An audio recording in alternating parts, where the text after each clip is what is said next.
What up, though? This is your boy Mike D, host of Wrestling from the 313. This is a special live streaming. It's WrestleMania weekend. So, hey, we about to get into what happened in night one, and we're going to talk about what happened in what's going to happen in night two. I got my guest with me, Wrestling Society Network. He hosts the Bear Thoughts podcast, Professor Bear. And we got one half of the Samp and Chance Podcast. We got Samp. What up, though, fellas? What's happening, brother?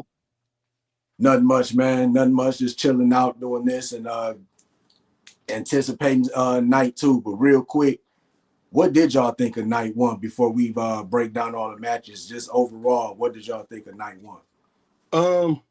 For me, it was a mid WrestleMania.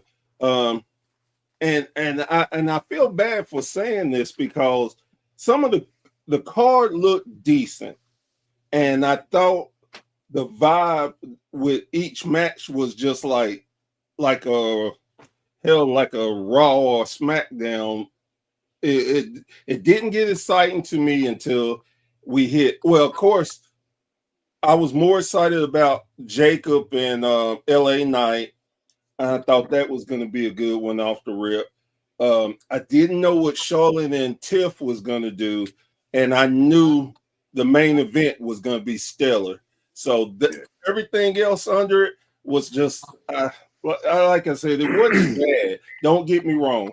It's not like it was John Cena and old boy for the Cody? U.S. title. Yeah. It wasn't like that type of match. Oh, Big Show. No. When John Cena lost 2 years ago to Austin Theory. Austin Theory. Yeah. It wasn't like that terrible, but actually the wrestling wasn't terrible. It just it didn't have an excitement to me. It didn't have the WrestleMania feel for me. I'll piggyback off of that a little bit, Professor. I agree with you to a certain extent. It almost felt like a Raw 300 or a Raw 1000 kind of show when a 3-hour Raw was actually special. Right.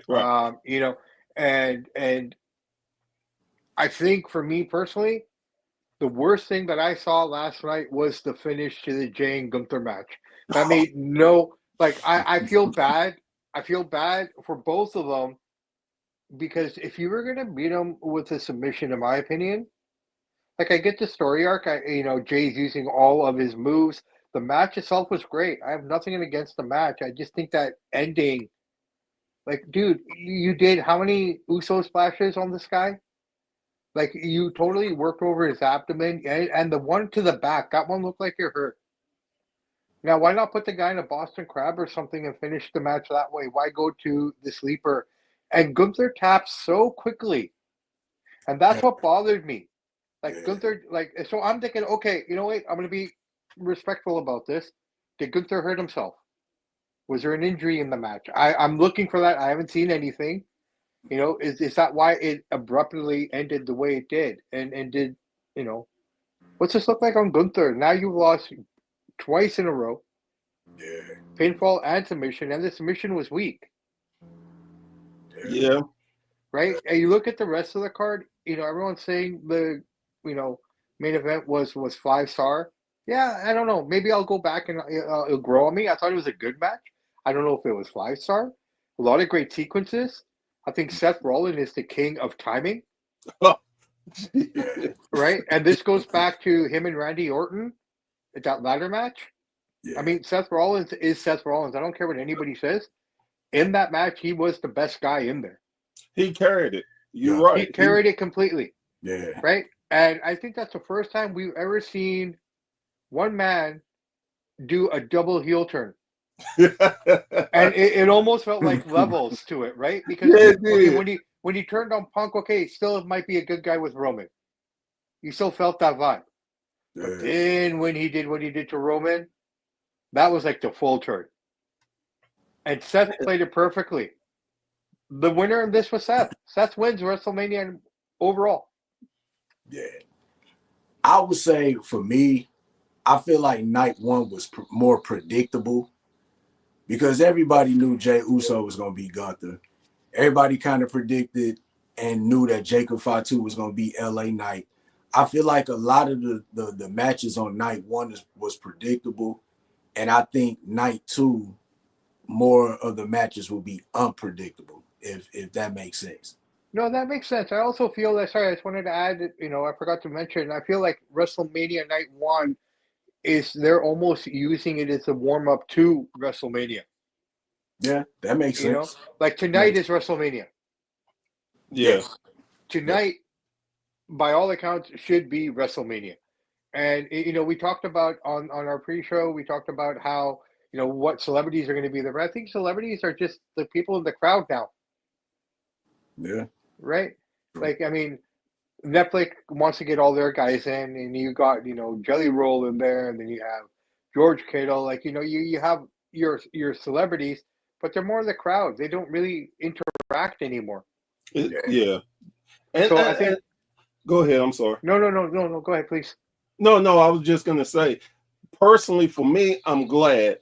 I understand the lights and glitz of WrestleMania, but I don't want it to become the Super Bowl. And when I say that, the Super Bowl has the halftime show. They have the long beginning, and I appreciate and understand that, but damn it, it's wrestling. I want wrestling. I don't want all that other crap. Yeah. Well, I think tonight's going to be longer anyways, right? I mean, I think we're going to get more entrances this time around. I think we're going to get more of the celebrity pieces and this and that on tonight. Because, I mean, that's like I said, right? This is where we're going to get it. Like, what do we get? Jay had a special entrance. I timed it. I mean, it took almost 10 minutes for him to get to the ring.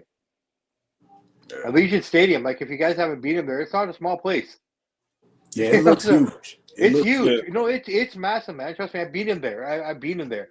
And, it's a massive place. So for him to walk the distance he had to walk, that's insane. Like that, just starting off WrestleMania. And then Gunther came, and I timed it. He was in the ring within a minute. And it's funny because me and my partner Blade were talking about it. And we like the balance because it's basically new school wrestling versus old school wrestling. And I love that about Gunther. He is old school. He's nonsensical. He has 4 or 5 moves he can beat you with. Mm-hmm. And I love that they played up to that. I will give them credit for that. Yeah. No, the match was great. Everything was great up until that finish. Like that if you're going to beat him by submission, do something else. That was just horrible. Like that really, if that set the tone for the night, and they recovered from it. Yeah. They didn't play it down, but I know even in Gorilla, they're like, fuck. That didn't look good. I mean, for a person who's only has been tapped out by one guy, hell, he barely had it on him. Yeah. I was like, it was just too quick. It was too quick. No. I was like, you got to be kidding me. He done splashed him 3 times, and he gonna get a win off a sleeper. Yeah. And I mean, it's cool, but it could have been done better. If you were gonna do it better. Gunther should have, Alice Stone Cold Steve Austin WrestleMania 13. Go figure, right? Right. Pass out. Exactly. Pass out. There was a lot of tributes to that match throughout the card. I mean, the main was Seth Rollins when he put Punk in the sharpshooter. That's a definite shout out to that match, right? Yeah. The other thing that stood out to me, I love the New Day's gear. Yeah, now they always come with good gear. I never worry about their gear. Honestly, no, but I was writing it down. Man, this reminds me of Giant Gonzalez, WrestleMania 9. And then, sure enough, my man Wade Barrett said it on the air just as I was typing the note. So, it's just great minds think alike. I felt bad for the War Raiders. They look like, Walmart version of Triple H entrance.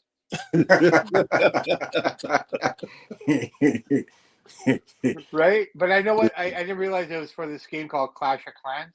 Yeah. But it looked like really It can look cool, but it just looked like a poor man Triple H. Yeah. And we're going to talk a little bit more about that match later on. So real quick, before we talk about the matches, the big news that happened before WrestleMania was WWE buying the AAA promotion in Mexico.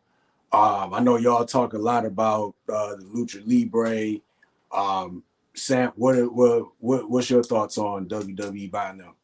Okay, well, this right off the bat is just a shot at AEW, in my opinion. If they don't feel that AEW is a threat in any form or shape, well, this just proves it. With TNA now AAA, they're taking everything away. They're stripping AEW systematically, it feels like, by taking up some of these indie promotions, the Evolve promotion, TNA, like I just mentioned, and now AAA. It's just like they're buying everything that they use, and they're limiting them more and more and more. I think it's a great acquisition, and I think with Triple H and the right team in place, they're not going to mess with it. They're going to let it stand alone. So I'm curious to see what we're going to get in June with their show with and I see the WWE logo and I see the NXT logo. So it's kind of curious to see how this plays out. Definitely. I like it. I think it's fine. Why not? Definitely. What you think, Professor Bear? I think that I think I was I was doing something and I had the TV on, and generally I never ever pay attention to the pre-show. Never. But for whatever reason, I had the pre-show on and I was doing something and I saw it and I'm like, wait a minute, that's okay. And then I was like, oh wow, they got into a partnership. So I quickly hit up Brady, like, hey man, did you see they got a partnership? And he texts me back and he's like, no, they bought it. I was like, oh wow. And that is landscaping change. Yeah. One, I shouldn't be surprised because Triple H has the mindset he wants WWE everywhere. Yeah. And that's a great, I don't have a problem with that. Like you said, Sat, it's definitely a shot at AEW. They're trying to limit who they can work with. Mm-hmm. And if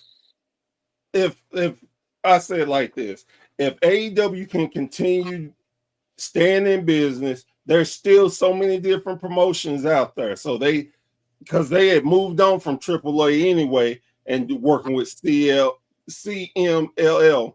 Yeah. Oh, that's great.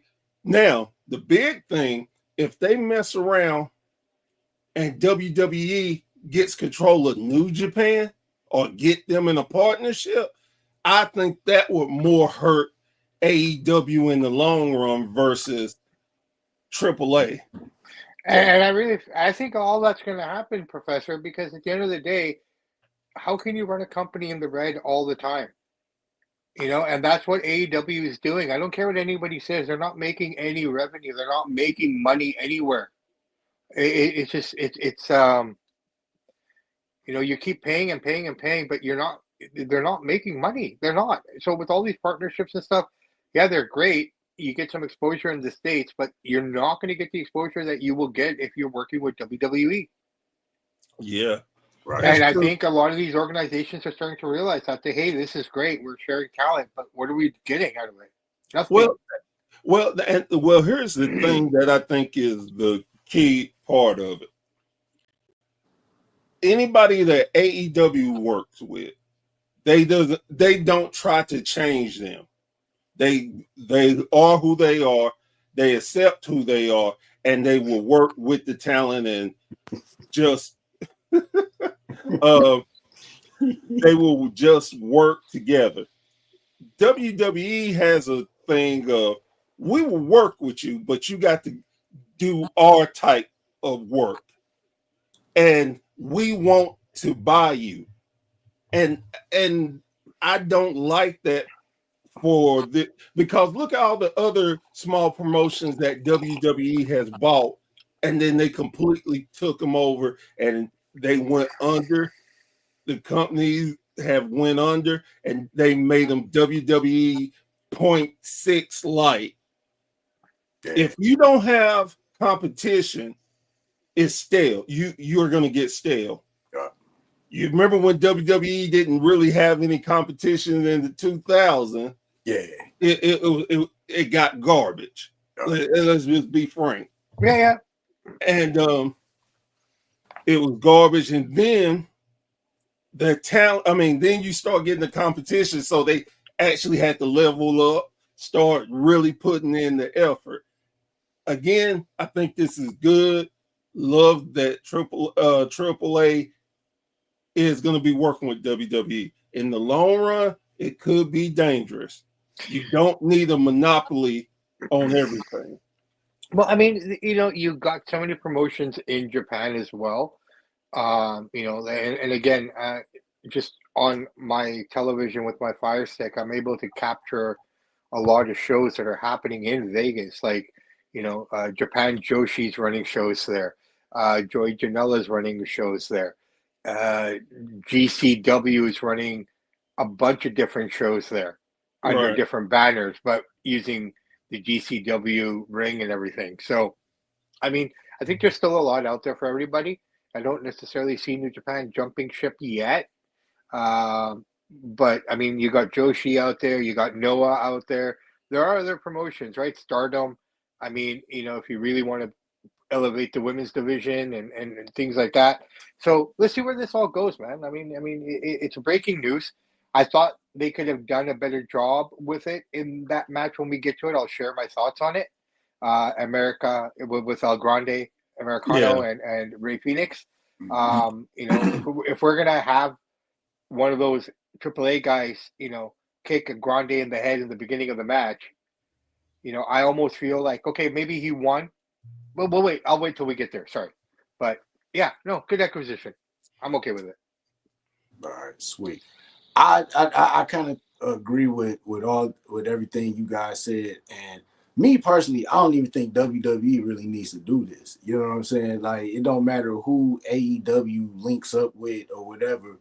WWE is still the top dog. So it's like, I get it, but I don't get it. You know what I'm saying? It's just Luchador is just, especially in Mexico. Like, if you guys ever been down there, you'll see posters everywhere. Right? It's a lifestyle. Like, we love wrestling. Those mofos, they fucking live it. Is it true? Very okay, true. They live it. It's a part. It's ingrained in them, man. Like, look at Nacho Libre. That's not like, even that type of character is taken seriously. Like the mask, all of it. Like, Mil Massacres right in the 70s when kayfabe was strong. These poor guys had to live in that mask. Definitely. So the culture, the heritage, all of it. Lucha Libre to me is like Bollywood to Indians. Yeah. Okay, you're right. Let's be really frank. That cinema, the Hollywood, the Bollywood scene, and I'm not talking about modern day. I'm talking about the 60s, the 70s, the 80s, maybe even the 90s. Right? Like, I'm not a huge Bollywood guy. Don't get me wrong, because I thought it was just nonsense. A lot of stuff that they produced. But I get it. This was the release for the lower classes. This was a place for all the lower classes to go. And I've been to India, and I went to a cinema, and I experienced it firsthand. Like, man, it's like being at a wrestling show. Yeah. People are jumping out of their seats, cheering. Like, the guy behind me had his feet up behind me, and his feet were by my ear. I'm like, what the fuck is this? Right? Like, everybody was comfortable. They brought their little sacks of food, their tiffins, and everyone's eating. It's like a big buffet in there. I'm not exaggerating this, man. Like, this was in the 90s. I don't know what it's like now, obviously, but fuck, I had to go back. I had to come home and watch the movie because I was just paying attention to everything else around me that I didn't even know what was happening in the film. Right. So the same with Lucha Libre. It's huge over there. So I'm curious to see what they're going to do with it. Are they going to change it? Are they going to make it a WWE product? And, how much are they going to do it? Like, I think the only thing that they need to figure out if they're going to make it a WWE stamp on it is their production and how they do the camera work. Mm-hmm. Now, the funny thing, and it makes more sense now. couple of weeks ago, WWE purchased the rights to Lucha Underground. Yeah. So I might be coming back too. Exactly. So you have so much you can do. And like you said, most things is upgrading their shots and the technical part of it. But man, it's gonna be amazing. Well, I think that the biggest thing we're going to see, I don't think we're going to see a change in the action. I don't think we're going to see a change in the style. I don't think they want to mess with that formula because that's what works in Mexico. But the reality of it is, outside of Mexico, and real wrestling fans like us, who knows about CMLL? Who knows about AAA as an organization? Right? Let's be fair. North American fans are pretty, like, okay, American fans, North American fans are pretty, they got the blinders on, man. They only see. You said it nicely. I was going to say most of us are ignorant to anything outside. I'm trying to be nice, man. It's Easter Sunday, right? I get it. That's what right? I get it. And I just feel like in North America, we live in a world of blinders. We live in our own little bubble, and everything is North America, and that's it. And I'm throwing Canada into that as well, right? Like we're a bunch of ignorant, naive people that think that everything revolves around us. There's nothing bigger than the Super Bowl. Well, hey, guess what, man? The Cricket World Cup makes the Super Bowl look like a regional game. The World Cup of soccer makes the NBA Finals look like nothing, right? Like we're so bred to believe that everything is, bigger in Texas or bigger in Alberta in Canada. I mean, I always see this province of Alberta is, the equivalent of Texas to me. And it's just kind of like we don't open up our eyes to what's around us. Like, everyone complained about Jinder Mahal and this and that, but you know what? We have 3.5 million people who watch Raw every week in North America. We have 100 million people watching that same program in India. Yeah. Just say. I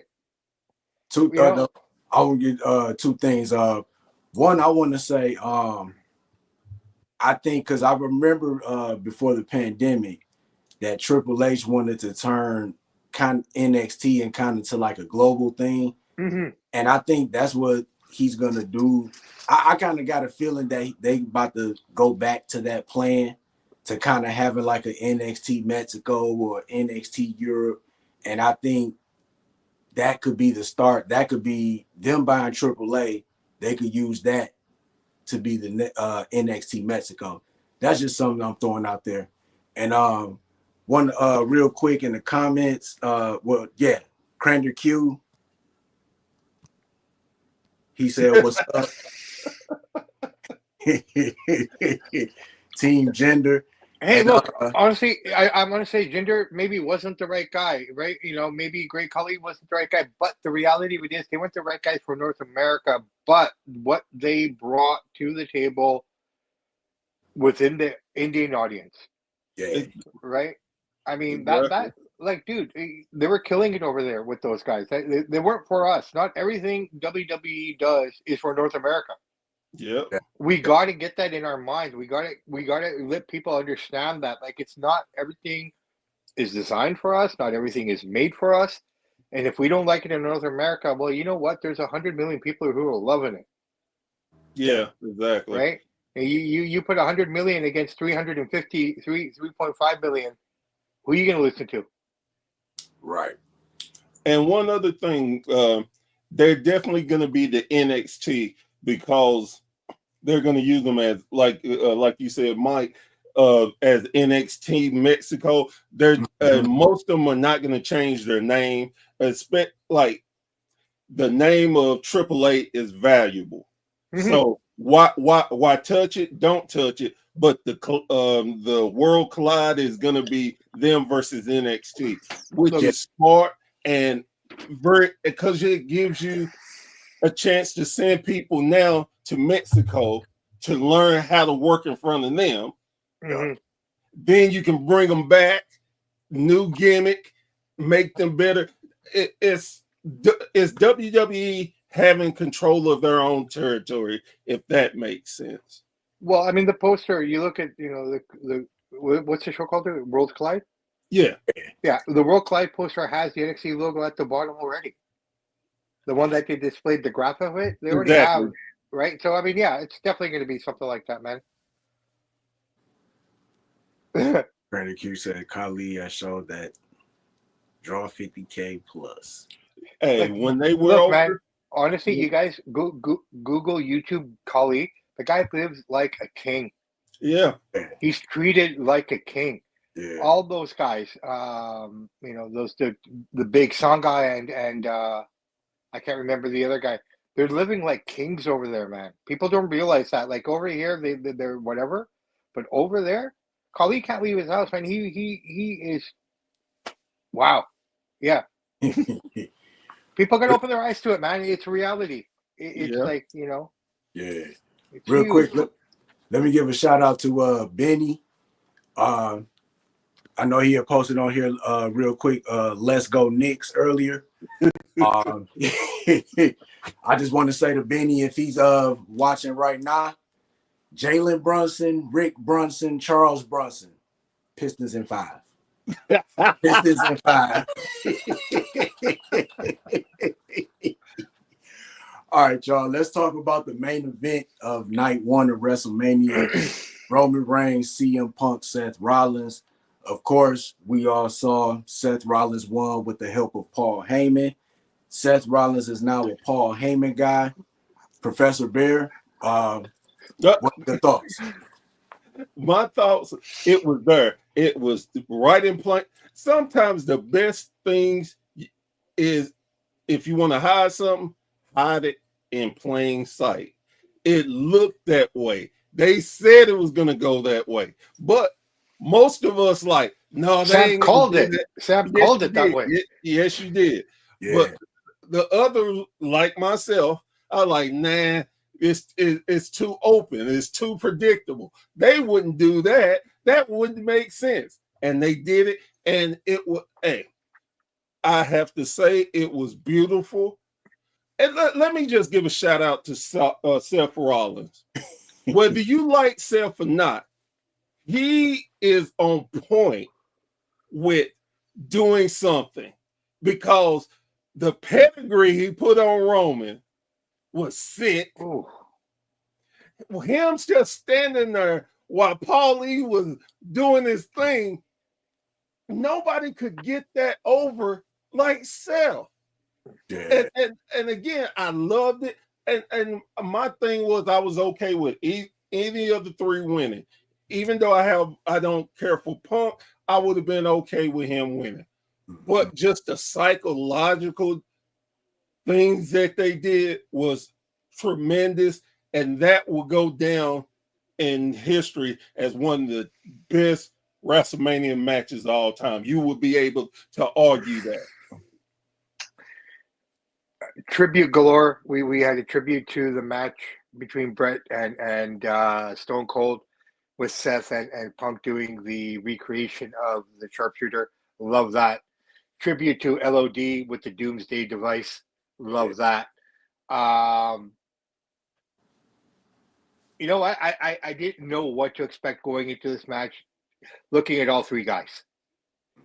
And all I'm going to say is Seth Rollins is probably the purest, best wrestler in WWE, in my opinion. He showed that because as we were talking off the air, I agree, he carried that match. He was that match. The other 2 guys were filler. Punk is limited, okay? After this match, he's got 4 more, maybe, in my opinion. And Roman's, as good as he's been, I think he was a bit exposed a little bit in terms of being able to carry the match and working a match at the way these guys did. Okay, yeah, I'm not gonna brag about it, but yeah, I called that finish. And but here's the thing though. Here's why I really believed in that finish. Remember when he was stomping all the McMahons? Yeah. Right? And he had no fear. He stomped everybody. No, I'm sorry. That was Orton who stomped or head kicked Stephanie. I apologize. Yeah. That's what I was thinking about. But I mean, the fact that he didn't stomp him 2 weeks ago, Like you said, right in the open. They left it there right for us. Yeah, you're right. Right? And let's be fair. What was he going to do with Punk? What would they have accomplished with him and Punk working together? Right? Nothing. The story's over with him and Roman. That thing's been going on since the pandemic. And a lot of people are getting bothered and troubled, not troubled, but annoyed with the character of Paul Heyman with him. Mm-hmm. Now, the way they did that ending was perfect. The way Seth stood there with his back to it all, just with his hand out, like the way it was just all permanent, it just showed he is an architect. He is, everything he's saying he is. Definitely.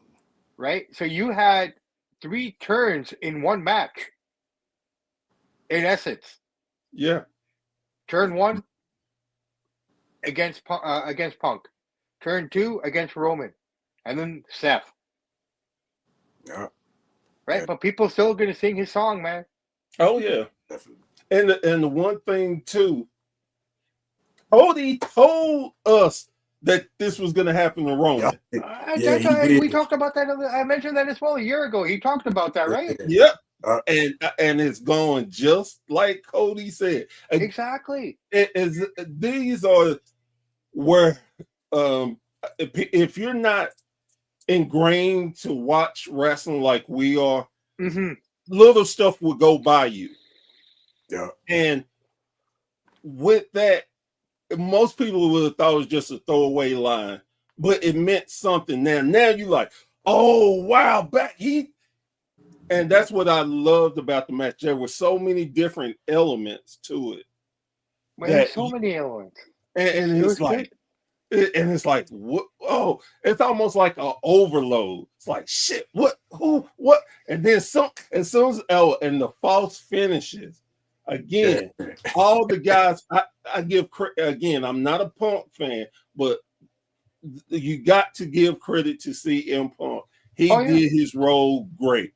Roman, the look on Roman's face when Paulie gave Punk the shot was just priceless. And I heard somebody say, they were like, Roman in his head, like, oh my God, I can trust. Yes, I actually can trust the wise man. Yes. And it kind of reminded me of Brock Lesnar against Roman when Paulie turned on him at that time. Same look on his face, remember? Yeah. So it's kind of reminiscent of that. But overall, no, I thought the match was great. I feel bad for that garbage can. He took a beating. That poor garbage can, I don't know what he did wrong to anybody.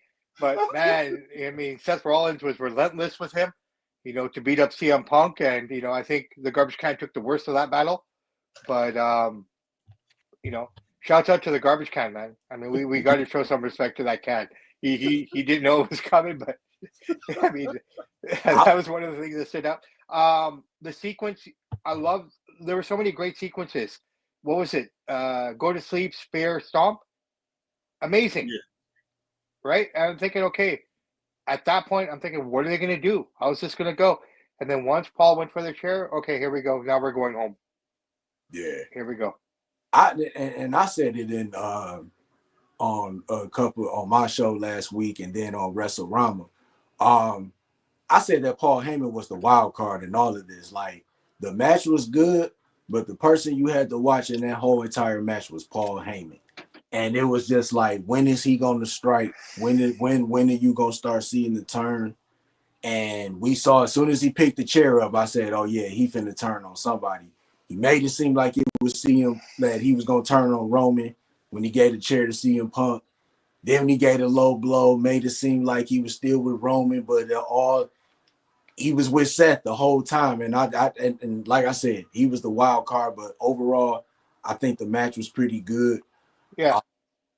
I said that if this match ended up being the main event at WrestleMania, that something was going to happen. And it turned out something did happen, and because we was always going back, just debating if this match should be the main event or Gunther and Jey Uso. And I kind of like the way that it ended up, you know what I'm saying? Jey Uso and Gunther being the first match, and then we got the triple threat match as the main event. So it worked out pretty well in my No, opinion. it worked out really well, and I think at the end of the day, even with the Hall of Fame, I shit on it so much, but you know what? I felt good watching it too. So it's a lot of things that I was criticizing. I'm not going to take it back because I stand by what I say, but I'm a little softer for some of the things that I've said now, to be fair. But look, I mean, if you look at it, what I'm curious now is because if you think about it, he only gave one nut shot to CM Punk, but he doubled up when he did it to Roman. He did the Yeah. like Right? just in case I'm He put kissing his all heart of Like, up in like there. I'm watching boxing right now because, like I said, Samp and Chance were also a boxing show. So there's a card happening in Birmingham, England right now that I've got on the background. So if my eyes keep going back and forth to you guys, I'm watching this too because I got to have that ready for our boxing show. But if you think about it, man, I mean, he did it, but you could think the guy was speedballing his balls, man. Yeah, Speedbagging his balls. Hey, that was Right? like 5 years of frustration right there. Well, I mean, if you think about it, if you look at the two guys he could have gone with, he would have had a happier existence working with Punk and treated with respect, right? Like he's just he's like a not secondary figure, but he's not treated very nicely by Roman. What hasn't been, no. right? So I'm curious to see what this really. And who would have ever thought that Seth Rollins and Heyman would be together? Yeah. Talking about evolving your character, man. This is a prime example of Seth Rollins taking his character to the next level. I didn't think he could go any higher. Kingslayer, Beast Slayer, this or that. Now what is he going to do? Now the story is interesting. The Bloodline story is over. That dead. It's over. Yeah. Which is good, and it's good. Like you said, Seth doesn't need Paul because he's already a intelligent killer. But now that he has him, it's like, oh crap! You expect Raw is going to be some issues because them two, there's going to be the reign of terror of Seth Rollins. And maybe this is where we get that group now with Drew, with all the other guys led by Paul Heyman. Yeah. Right? Maybe this opens the door to that. And I also said on my show, and I made a comment of it on one of the shorts that I watched as well. And I said, and I think I said it to you guys as well, isn't it interesting that both Io and Seth look like the guys left out in their match? Yeah. So that opens my eyes now to like, okay, what are we going to get tonight? True. Yeah. Because they're being undermined. Even right up until the last segment that these girls did, she was still being pushed around like she was nobody. Yep, definitely. Hey, we shall see. Monday Night Raw is definitely going to be interesting. Yeah. It's going to be a good show, man. So let's talk about the next match, the WWE Women's Championship match, Charlotte Flair, Tiffany Stratton. What's your thoughts on it, Sam? What did you think of? Hardest hitting fight of the night. Again, these girls worked Japanese style, strong style. Respect to Tiffany, first WrestleMania. I think Charlotte and them, they both did a great job. Charlotte did the right thing. Right person went over.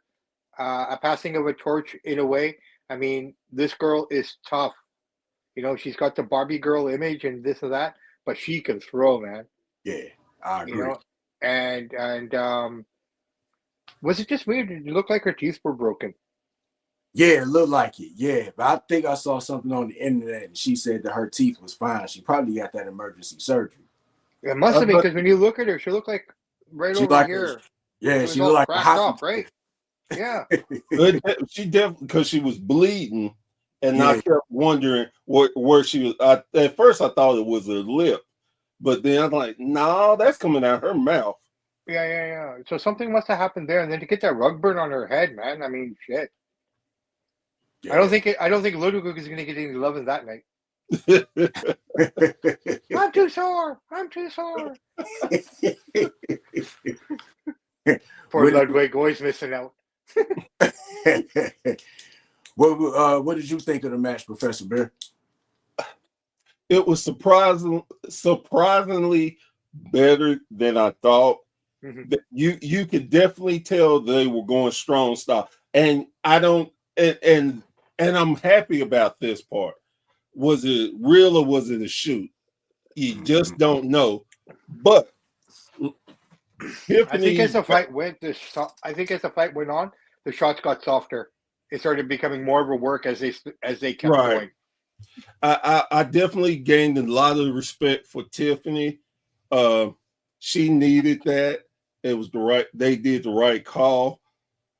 Charlotte, I never worry about a Charlotte Flair match. Now, I might sit and talk about I'm tired of seeing her in a title match. Oh my God, she's here. Lord have mercy. But when it comes to the match, Charlotte is, I guess you could say, she's the queen. I mean, because honestly, she is truly, you can put her against the broom and you probably give that damn broom a 5-star match. Mm-hmm. And it's amazing that she always has her personal life come up instead of her wrestling ability. But a lot of that too is her fault. I blame her. She needs to stop. And it's not, I would say, stop trying to haze people, thinking you can out-talk them and you're this and that. And then you have a personal matter and you put it out there. I ain't gonna lie. I agree with Tiffany. I would dog it. I would say stuff. I don't care if they did. She's doing it. Yeah. You got me on a live mic too, man. Look at the women's division as a whole. I mean, in 2013, 2014, we're at that spot again. I feel where it was Charlotte, Sasha, Becky, Bailey coming up, and these were going to be the ladies that were going to carry for the next 10 years. Now I feel we got Tiffany, we got Lyra. I don't know who the other two are yet. Oh, you can't forget. But say you can't forget. Bianca and Rhea. They're the top. Right, but they're at the top right now. But I'm talking about we're seeing the next level come through. Okay. Next level. Yeah. Chelsea Green. Yeah, Chelsea Green, if she possibly, but the fact that she's not on WrestleMania makes me not put her on the list right now. The fact that she's not on the card defending her title puts, because Lyra is the Intercontinental Championship, right? Why is she not defending it? Exactly. So, and to go into a tag team, anyways, that's neither here nor there. But all I'm saying is we're looking at the future, and I think Tiffany's the next. It's a little brazen, but I think she's the next Charlotte in terms of that level, where she's going to go. And I prefer to see Tiffany as a heel. So hopefully we can get her back to that because I think that's where she's going to do her best work. Because she doesn't look comfortable and she doesn't look good as a face. She actually looks like a Barbie doll and she talks like a Barbie doll when she's a face. Yeah, kind of right. And that's no disrespect to people that are slow. I don't mean that in a bad way. I'm just saying in general, it's just the way she carries herself as a face. It doesn't work. So, hopefully now we can flip her back and we'll get a bit more progress out of her. But yeah, overall, I thought it was probably the hardest hitting match of the night. Definitely. And that's from the girls, right? And that's a testament to Charlotte because look at 39. I said it to you guys as well. That was one of the hardest hitting matches of that WrestleMania. Top 3 match of both nights. Definitely. So let's get into this match. And I think everybody knew this was gonna happen. Jacob Fatu versus LA Knight. Jacob Fatu, new United States champion. I think anybody that predicted this match predicted Jacob Fatu. It was actually a very good match. I like the counter that LA Knight did off the ropes when Jacob Fatu did the moonsault. But there was some definitely good spots. And, it was well-deserved for Jacob Fatu to get the U.S. title. So, Professor Bear, what was your thoughts? Hey, I cannot argue anything you said, everything. The only surprise is they didn't have Solo go to the ring. That I was shocked about. But besides that, yeah, everything went the way I knew it was. And the mask, that mask that he came out with, they're gonna sell a ton of those. I already know they are. Right. What did Okay, you? sorry here. Oh, go ahead. Yeah. So the way I look at this match, great match, phenomenal. LA Knight can work. You can't take nothing away from the man for in his 40s for what he's able to accomplish, what he's accomplished. Amazing worker. The fact that Solo didn't come out just solidifies Jacob, in my opinion. Right? Like, remember I said to you guys, they signed this guy 6 months before they actually brought him out because they were afraid that he was going to overshadow Solo and the rest of the new bloodline, which he did completely and utterly. Yeah. So, in a way, this is great for Jacob now. Now I want to see what this real Samoan werewolf can do. Like, you want to talk about future head of the table, OTC, it's him. Oh, definitely. Right? And like I said, there's two more brothers in the background waiting to come on. They're signed. So do they join Roman or are they going to go with Jacob here? There's just so many angles we can throw at this storyline now, man. And a great night for the Simone family, man. The dynasty, they took home 2 belts last night. Yeah. Yep. Right? And one can argue that Jacob has accomplished more in a shorter time than Jay ever did. Oh yeah, easily. Oh yeah, definitely. And let's not forget, he has not been pinned yet. Nope. No. So this could be an interesting run with this title here now, man. I'm really curious. Like, I'm excited to watch SmackDown. Yeah, me too. know, Who do you think his first challenger should be? I mean, of course, it'd probably be LA Knight because he don't want a rematch. But who do y'all see his first challenger being? I feel like I said before, WrestleMania is always the beginning of the new year for me. The calendar year of wrestling. Yeah. And the first month, yeah, you get your paybacks and backlashes and all your WrestleMania rewind rematches. But I feel that ultimately this will solidify him as a face. It's going to be Solo probably. And I figured It's the only guy I can think of. And I thought to say it, but I think they're gonna let it simmer a little bit. Oh no, simmer. This will come to a head at SummerSlam. Right. But I feel that this is the direction we're going to go with him now. Because Solo has nothing to do. Yeah. True. Yeah. And no one's going to accept him as a face. And you know what? I was about to say Braun Strowman, but we didn't see those two wrestle so many times. And Jacob Fatu made him look like a rag doll too many times. Exactly. Yeah. So, I mean, and that might happen. Don't get me wrong. That might happen down the road. But what they've done with Braun Strowman, they've broken the guy down so bad. Yeah. And this was a guy flipping buses, right? It was him, Brock, and Roman. Yeah. They were the only guys who could beat each other. Right? Yeah. There was a long period of that, right? So I don't know what they're going to do with Braun. On a completely off note here, you know what I love to see happen here? If you really want to do something cool, Obi Femi, when you bring him up, you bring him with Omos, and that's a tag team. That could be a possibility. 2 Nigerian monsters, man. Yeah, definitely. So let's talk about this match. And I think I was, surprised of how decent it was. Naomi and Jade Cargill. I want to say this, that I've been loving this Naomi heel run since she turned heel a couple weeks ago. Now she got new music. She got a new entrance. She got a different feel. The whole Feel the Glow thing is gone. They had good spots. Jade Cargill did the power bomb. She took her off her shoulders and power bombed her. It was a pretty decent match. What you think about the match, Sam? Honestly, man, I thought it was great. My favorite part was Naomi's music. Yeah. Okay, with all due respect, I am I guess I'm a metalhead before I'm anything else in music, right? Like, I love the heavy rock, and that's kind of where I'm at. That's my go-to. So to hear her come up to something like that was just awesome, and it totally suited her. I wish she didn't have caution tape all over her. She doesn't need that. But otherwise, the match itself, it was what it was supposed to be, right? That was a one match on the card that had to be tied up, and the heel had to lose. just because of everything that Jade went through. Yeah. Now, what comes out of it and how they build it from here, I think if my predictions are right, Naomi plays a role in Bianca winning tonight. And that's the opener for tonight too, right? Yeah. Right. So, I mean, you got her out of the way. She's lost, and they haven't really interacted. Again, SmackDown, little details, right? Things, they're throwing stuff right in front of us, like you said, Professor.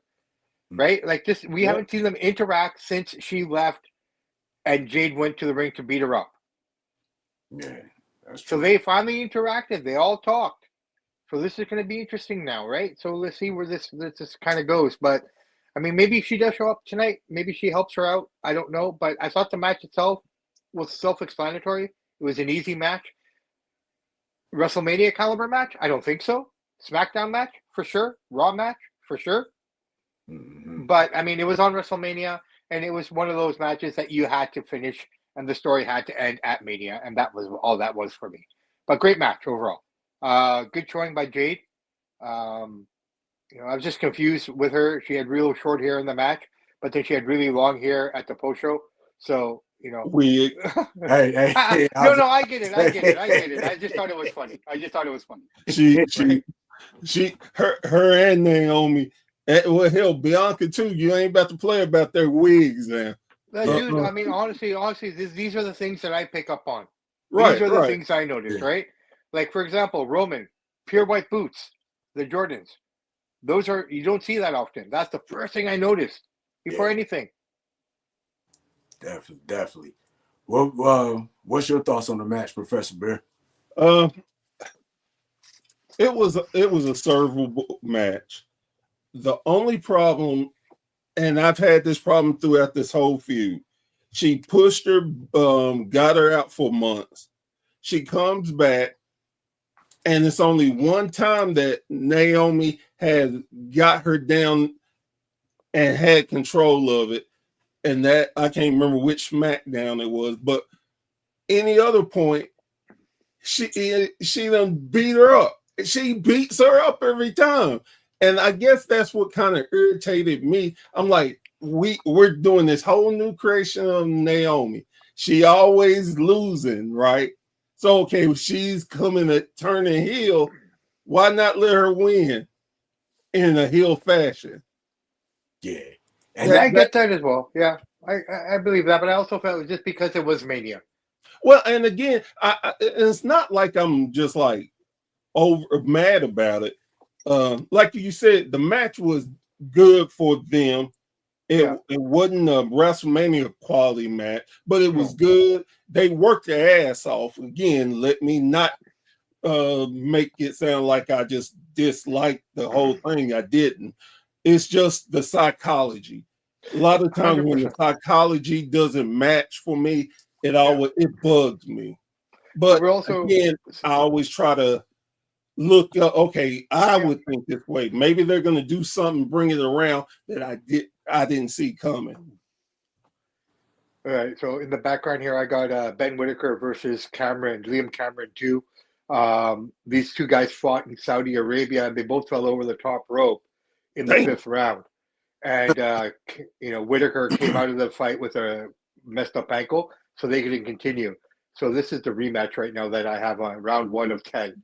Coming out of Birmingham, England. So if I do just because I just seen something. It's all good. So no, I just want to clarify that. All right. So look, the other thing here is Jade is still fairly green, so she's limited to what she can and can't do in the ring. And I think it was ambitious, seeing how long she's been out, to have a one-on-one match. So I feel that they were limited in what they could have produced and done. I think Naomi did the best job she could with it all. And, I think, like I said, this heel turn, I don't think it's in vain. There's more to it. I feel we're going to get more of it tonight. I hope we do. Right? But I think it's going to play out more tonight. I hope so. I'm keeping the faith that, like you said, there's more to it. Yeah. Definitely.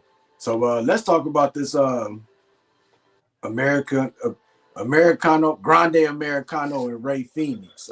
Rey Fenix basically. Rey Fenix replaced Rey Mysterio. He suffered an injury on SmackDown. I was surprised that Chad Gable won this match, but I'm kind of thinking maybe Chad Gable was supposed to win against Rey Mysterio anyway.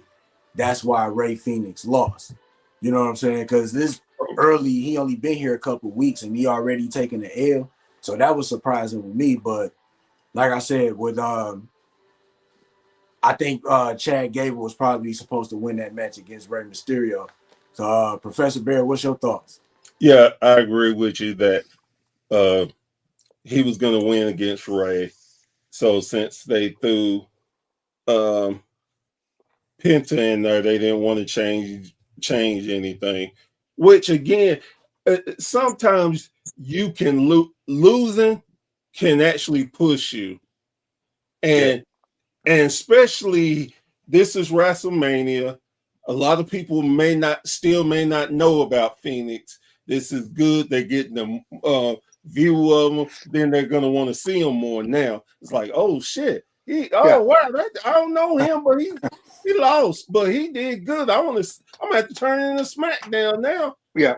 Okay, so Rey Fenix, in my opinion, a month ago, this guy didn't know where he was going. He was disgruntled. He was frustrated. They wouldn't let him out of his contract. So from that to where he ended up last night in front of 68,000 people, that's a step up from anything he's ever done in the last 10 years. Oh yeah. So, and the exposure that he got was phenomenal. Chad Gable getting the victory, I think that's more of a seniority thing. He earned that victory. I don't care what anybody says. The amount, like you think about the trajectory of this man from Shorty Gable to all of it. He's paid his dues, man. Yeah, he truly has paid his dues, and he deserved that victory. Now, this is what we were talking about earlier that I wanted to throw in here very quickly. With the purchase of AAA, I thought, okay, you win the match, great. But what if everyone came out and surrounded him in the ring and beat him up and took off the mask? Have all the luchadors come in, right? Have them all come to the ring and attack him. That didn't happen. I thought that would have been kind of cool because we all know it's Chad, right? I mean, come on, right? Like eventually it's going to be unmax, right? Like, I mean, Hulk Hogan under a luchador mask only lasted what, 1 week? It was about a couple 2-3 weeks. Yeah, I'm about to say he rolled with that gimmick for a minute. Yeah.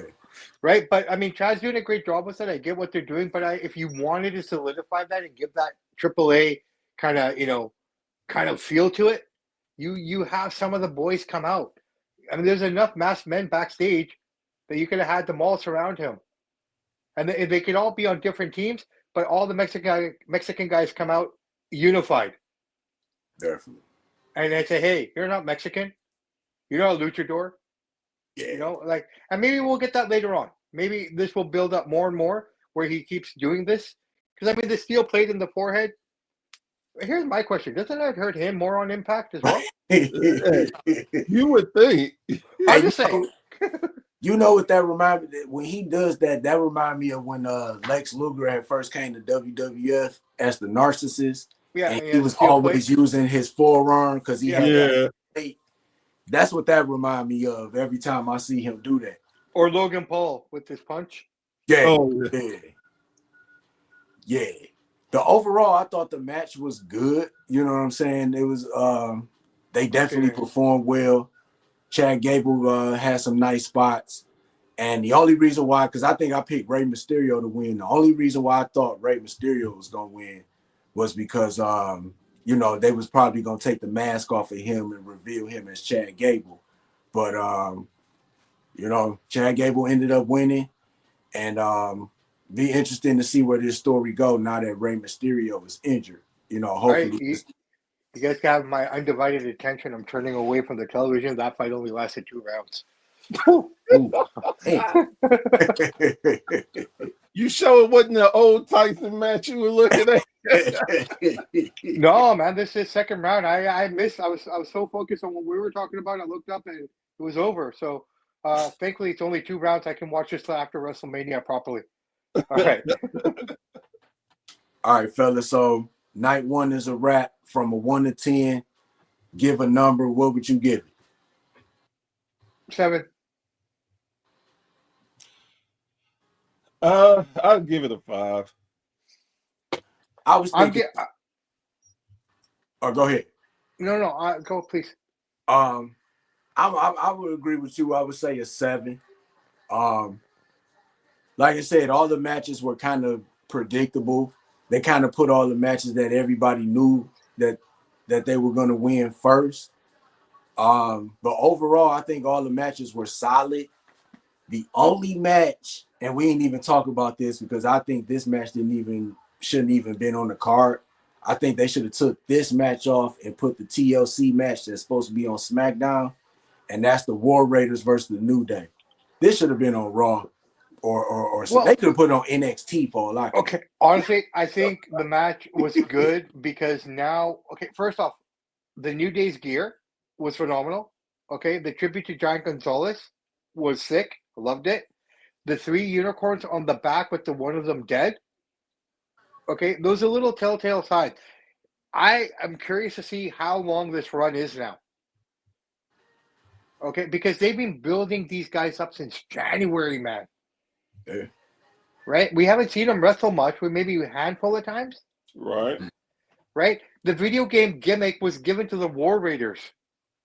Who's got up, down, down, up, down, cross, whatever video game show? It's the New Day. Yeah. Right? Yeah. So this is just another slight to that storyline that these guys, even the video game community, has turned their back on them. Definitely. So I can understand why it was on that platform of WrestleMania.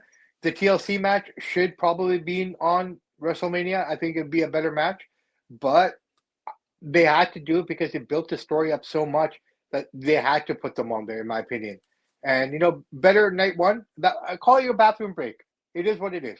Yeah. But they fought good. Okay, Ivar, I don't care what anybody says. Some of the best highlights from night one came from that man alone. Okay, How can someone so big move so fast and so agile? Like the backflip off the top rope? Come on, man. So, well, I think let's see what they do with the titles, Christopher. Let's see what they do with the titles. I was going to say, it's not that it's bad. It's just they've drawn it out. Yeah. Well, now they got to put the work in, right? Now we can see their in-ring work and solidify as a heel. They won the titles as heels. Okay, they've never done that before. They good did. With all their wins. No, the first 2, they were heels. Oh, right, yes.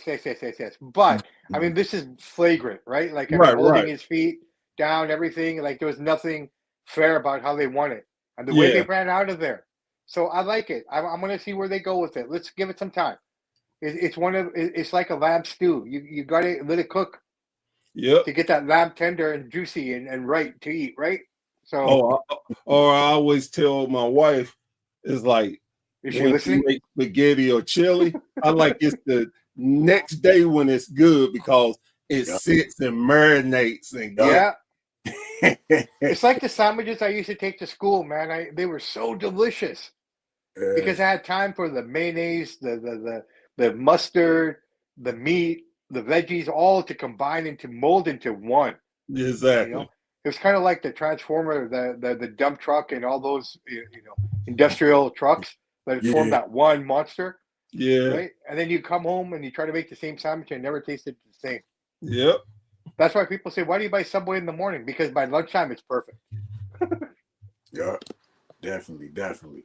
Real quick, if anybody is just tuning in, this is Wrestling from the 313.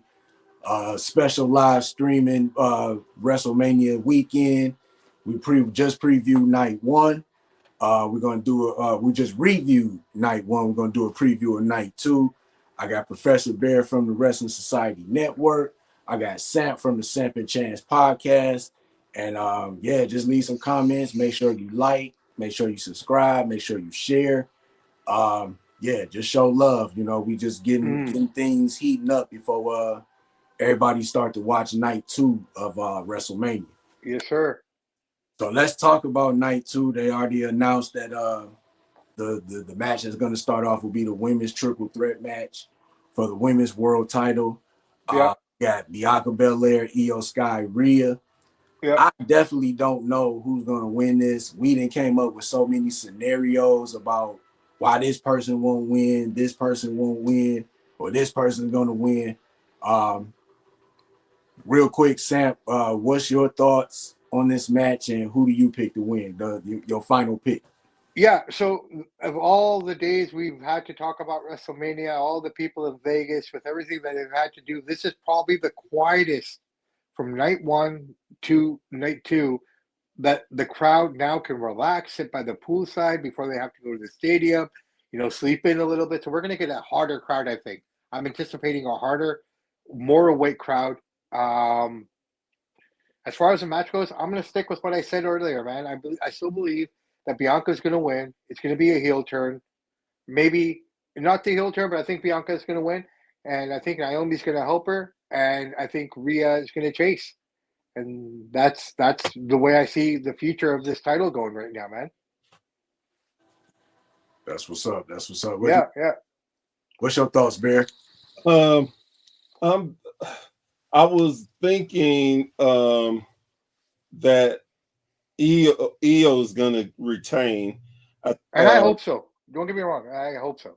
I think that it's similar. Somebody pointed out that it's kind of similar to the Seth, Roman, and Punk thing. And I got to looking and thinking, like, yeah. That's like, and it's so obvious that they've been pushing EO to the side. It's one of those, it's right in your face moments. So I think I'm going to stick with EO. And I forget, Cardi saying maybe Oscar returns. Who knows? Yeah. Right? Like Damage Control has gotten very weak. And with Bailey out of the picture, maybe Bailey comes back. Who knows? You're right. There's so many scenarios here, man. Maybe Naomi turns and joins with EO. Yeah. Yeah.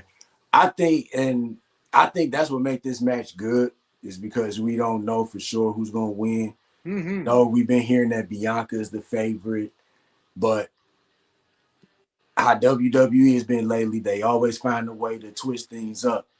I think I'm gonna go with Bianca too, just on the strength of, I think they're trying to push her as Miss WrestleMania, or trying to start some type of undefeated streak for her. And I think that's what I'm gonna stick with. And I do expect maybe Naomi to have some part in this match. This story is definitely not over between them, especially if you saw the promo they did on SmackDown. Well, that's it. It's definitely gonna continue. And you know what? That all being said, guys, we've all made our picks, but guess what? Maybe Rhea wins because no one's calling her name at all. Exactly. You're right. So I'm just saying, right? Definitely. I think too, they have picked the right match to start, because this match is going to be hot, and like you said, everybody's calm. They get the rest a little bit, so the crowd's going to be overly So yeah, I think this is the perfect match to start off. Saturdays a warm up. Real WrestleMania will always be Sunday, and that's the way I see it, man. WrestleMania Sunday is WrestleMania. Yeah, definitely. Right? Yeah. I think the rest of this card is easy to predict. This is the only match that makes me wonder. Yeah, I think the only one I see one so far on the card I'm looking at, and I would say the one for sure it's only one for sure that I think that is a lot. Why do I keep thinking Matilda's in the room?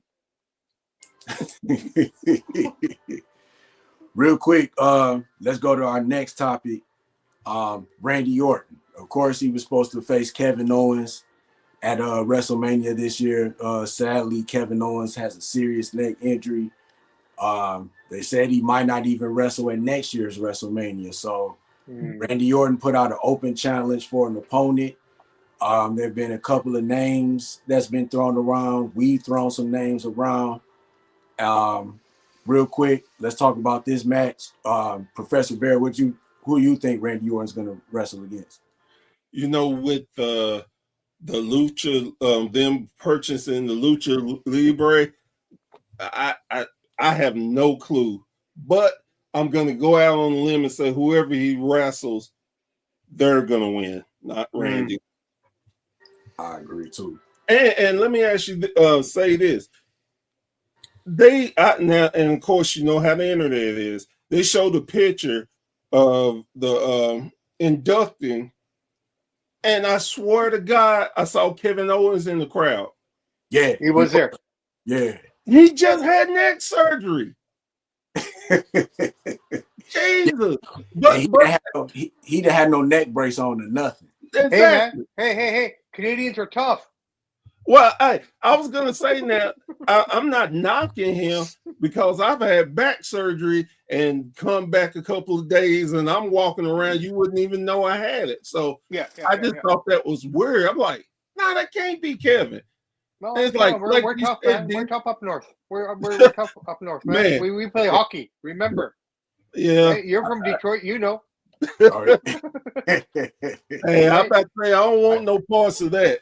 You can have neck surgery. One guy on your Detroit Pistons there, he could fall and hurt his pinky finger and have to leave the game. Right? But a hockey player can get hit in the face with a puck, get stitches at the bench, and go up for his next shift. Team Canada, baby. Woo! Sorry, I don't get to plug. I don't get to plug my boys. I think it's going to be Aleister Black. You think Aleister Black? I think so. I think it's going to be Aleister Black or Rusev. I definitely, I know it's not going to be Aleister Black because they did a promo for him. He'll be on this Friday. Yeah, maybe that's a swerve though, right? Yeah, you're right. You're right. Right? What better place to bring the one guy back that most people criticize the release of? Yeah. Of all the releases, no one had issues. The only two guys that I've ever heard get any kind of backlash for being released were Bray and Aleister.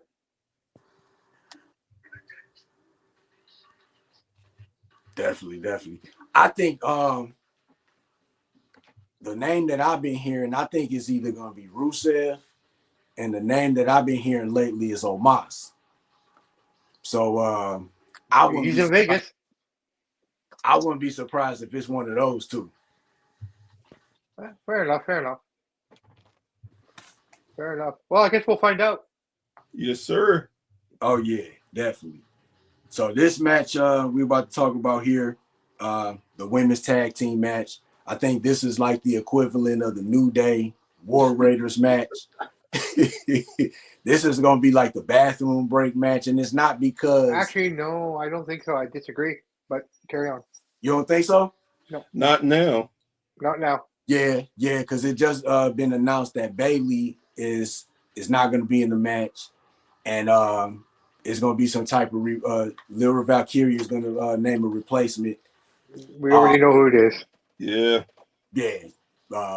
So Sam, why don't we look? I'm not going to say who it is because for everyone listening who doesn't know, I want some people to be surprised. If I can't be surprised, then I don't want to wreck it. I don't want to be that guy, right? It's kind of like sometimes when you see some really bad shit on the internet and then you send it to your friends so they have to see it too. Yeah. Right? It's one of those kind of things. I don't want to be that guy, man. It's Easter, right? I don't want to. I don't want to wreck anyone, but I think we all know who's taking her place, and they may change that because we all know, right? They might change that now. Bailey's not even injured. Yeah, that's the worst part of it. This shows how respected she is. That everyone in the back is upset at the fact that she's not even legitimately injured and she's being pulled from the card. But this also shows to me how far Becky has gone in terms of a ring general and a locker room leader, that I'm sure she's bitter by it, but she's not showing it. You know, and again, it's one of those things, we got to wait for the documentary to come out to find out the truth. Yeah. Right? So I feel really bad for Bayley. She's worked her ass off. Okay? I mean, you want to talk about the pandemic leader? It was her on the women's side. And as much as people say that Roman carried the company during the pandemic, it was Seth, in my opinion. Seth carried that company during the pandemic. You know, off a completely different note. But yeah, Bayley getting screwed out of this, makes it interesting. And the lady taking her place, I mean, if there wasn't something happening, they wouldn't have showed her at the Hall of Fame. Mm-hmm. Yeah. Good, because right? I saw yesterday Mercedes Monet, she put something on Twitter. She tagged Bailey and was like basically like call me or you need to call AEW or something like that because Shit she got pulled disturber. for WrestleMania. Yeah, well, I mean, but this shows how much Bailey has grown. Exactly. Okay, Man, because and it shows that Sasha Banks is a shit disturber Definitely. through and through. Definitely. Professor, Right? what? Oh, go ahead, Sam. No, I'm just saying. You look at Bailey. You look into history of Sasha Banks. She did the same shit with Bailey. They left the company. Bailey came back. Sasha eventually came back. Mm-hmm. Sasha wasn't happy with what she was given. She complained. She wanted to take her ball home. She took Naomi with her. yeah. Yeah. So you got to call it the way I see it, man. I mean, Sasha and Charlotte are the catalyst of most of the problems that happened during that time. That definitely makes sense. Definitely. Right? And Sasha still hasn't learned. Right. I'm just saying she hasn't. Yeah, definitely. Right? What's your thoughts, Professor Bear? Yeah, I'm not gonna spoil it. Yes, it will. Again, no disrespect to the ladies for working their ass off, but yeah, I looked at it as a bathroom break. Now, at least I'm curious to see if I'm right on the person, and if I am, then I'm gonna go use the bathroom and grab some snacks. Well, that's it, right? Like, I mean, we do the pee dance until that person comes out, then we run. Yeah, exactly, right? Exactly. No one does the pee dance anymore, man. Right, definitely. So, any predictions on who's gonna win, or y'all just like, man? I think the champions win, and I think the person comes out, turns on her partner. Mm-hmm. Oh, that's cool. Yeah, that's pretty cool. I think the champs are gonna win, and here's the thing: if you're right that the person turns on a partner, then she can go for the Intercontinental title, and maybe they will heat up the damn women's mid titles again. We'll look at the history of those two girls have had if it's who we think it is. True, very true. So it would make sense to turn. Yeah. Right? And it's almost like a national pride thing for the two of them. Exactly. Definitely. So let's talk about this match, and I think I still say this might be the sleeper match of the night, just because of the in-ring styles, and that's AJ Styles versus Logan Paul. I still feel that AJ still got a few matches left in him. I still feel like he got a big WrestleMania match as far as like performing, put on a 4 or 5 star match. I think him and Logan got the potential to do that. I'm gonna go ahead and pick AJ to win this, just because I think he's almost on his way out, and it'd be cool to see him get a WrestleMania win before he retired. So, what's your thoughts on the match, Sam? Okay, I don't know if it's a sleeper match of the night, but it'll be the viral match of the night. We'll get something out of it that's just going to go viral that they worked on for 2 months, that one spot, and that's what it's going to be accumulation of. I think because, and I'm going to agree, I'm going to go with AJ. I don't think Logan needs the victory, but I think AJ does if this is his final run to give him something to work with and to kind of push forward. If AJ loses, do I want to see AJ anymore in that role? Like, I love to see him fight, don't get me wrong, but is he deserving of a push? So if this is AJ's final contract, which he should have probably been, retired by now if he wasn't injured. But with time back on his contract, this is his final run, probably his last WrestleMania. So I think you give it to AJ. I agree. That's what's up. Pre-show's already started. Holy shit. Professor Bear, what's your thoughts?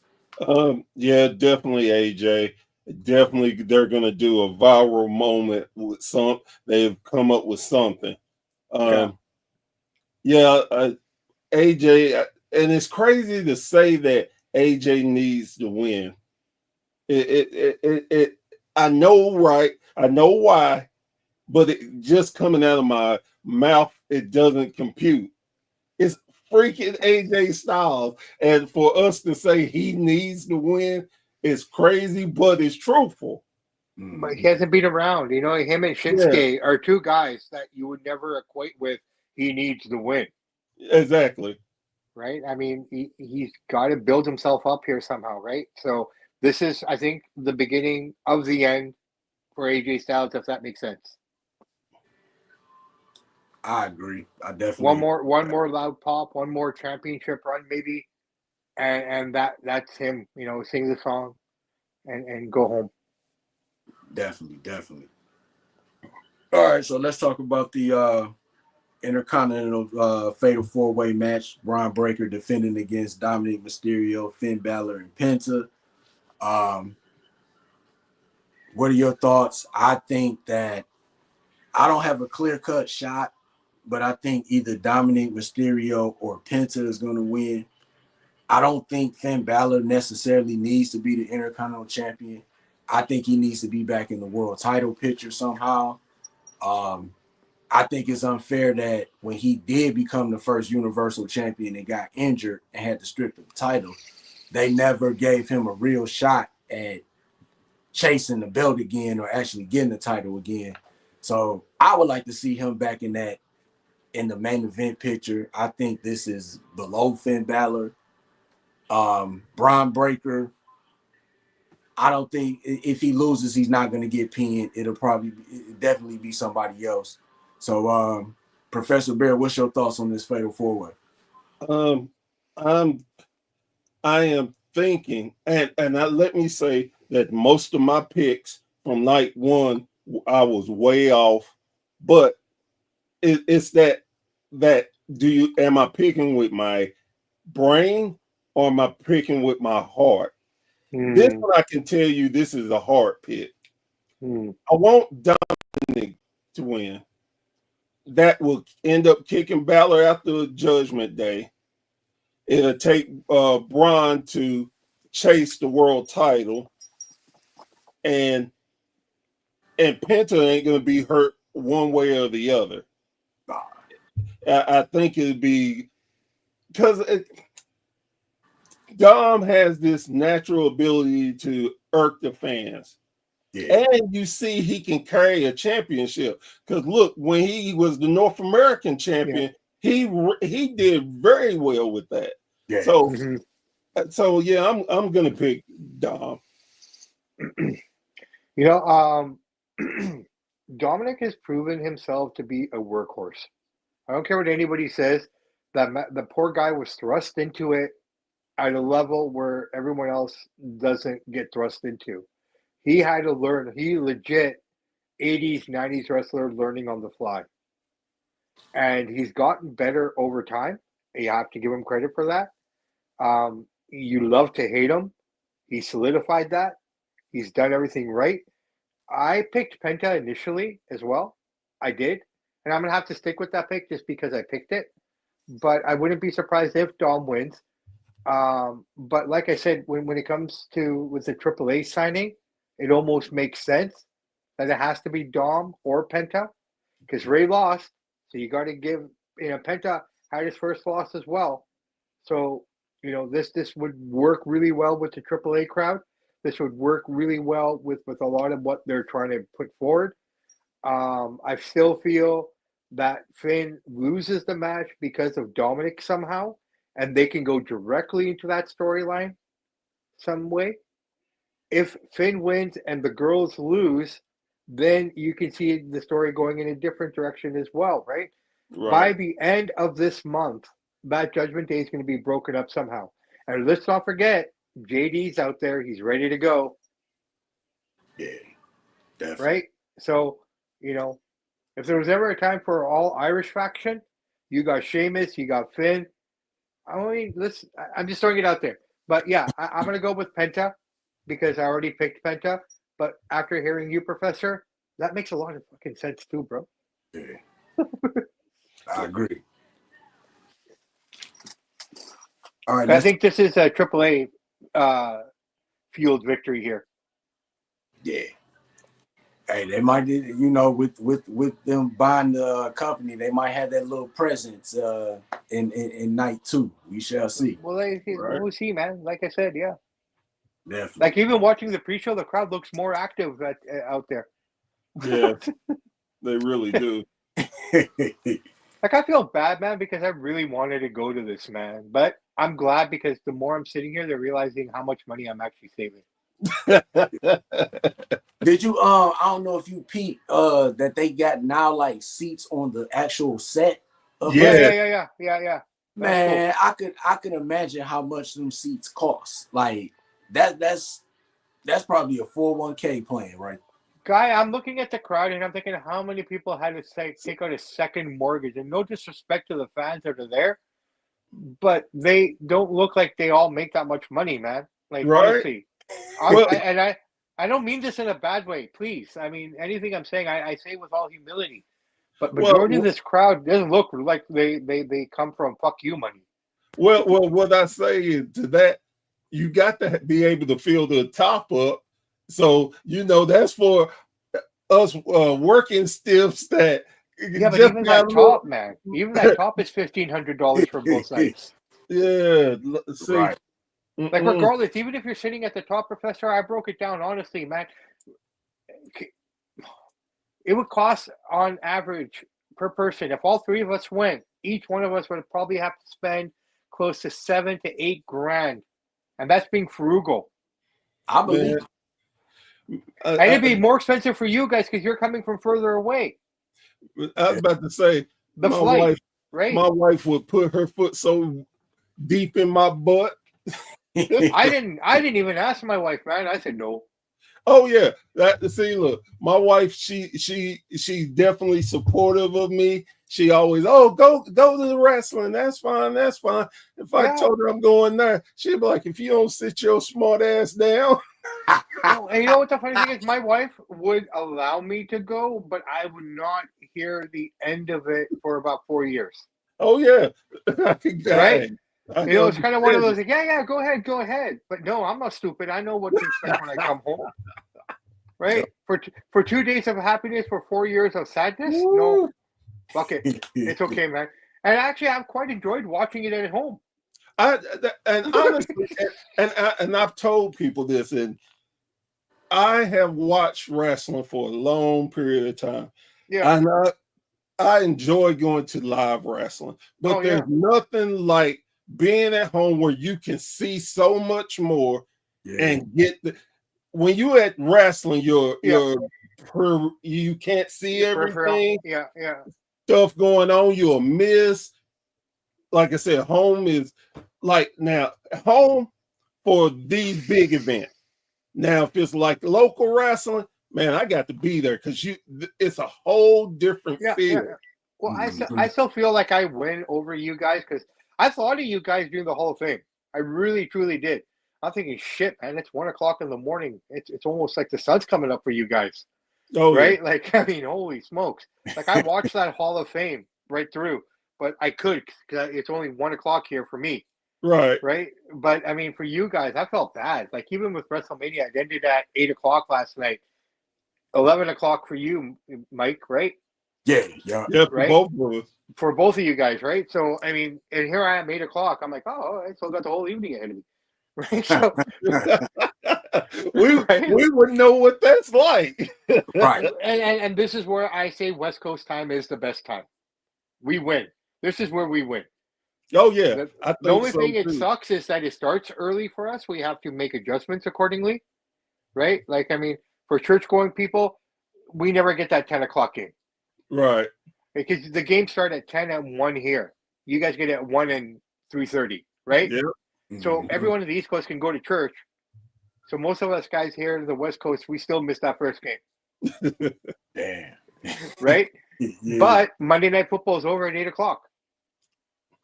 It's a give and take with any of it. Well, it is. It's great. Like, I can watch all this and actually still watch the post show with the press conference and still feel okay.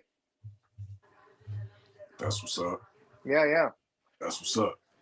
So let's talk about the Sin City street fight between Damian Priest and Drew McIntyre.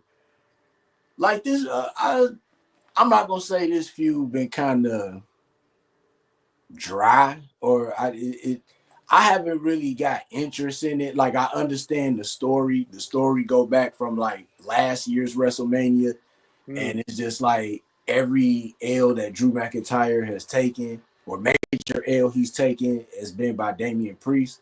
So I understand that, but just something about this story that I just haven't been like interested in. So I'm thinking maybe when they do have this street fight, it'll kind of gain my interest a little bit. So, Professor Bear, what's your thoughts and who you think is going to win? Man, I'm looking so. This should make Charlotte and Tiffany look like they were fighting with pillows. No disrespect, but I mean, it's gonna be like they're gonna take each other's heads off, and I expect Drew to get the win. But there's gonna be a crazy spot. There will be. They're gonna do something, and it's gonna be crazy. I know it. This has the potential of being the steal of the whole thing. I agree. This is the sleeper. We were talking about sleepers. This is the sleeper match of the night. This is Drew McIntyre versus Sheamus. This is Drew, that style, that Cesaro. You could throw him in there as well. This match, and they're previewing it right now, actually, ironically enough, as we're talking about it. This match is going to be awesome, and I talked about it when we did our roundtable. My only concern is that I've hyped it up so much in my own mind that it's going to let me down. But I am looking forward to this one. I'm going to empty my bowels. I'm going to have my snacks. I'm going to have everything ready so I don't have to be disturbed. The placement of the match, it's going to be curious to see where they do it because that will determine a lot as well. But yeah, I'm going to go Damian just, to get that out of there. I think Damian needs it more than Drew to keep this going, in my opinion, because Drew's kind of in purgatory. He's neither here, he's neither there. He's on SmackDown. He's lost a lot of his momentum. Drew is just Drew, right?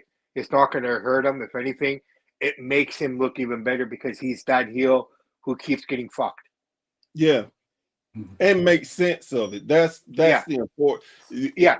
Even if you don't like Drew and like what he's saying, like Punk said, tell me when he's lying.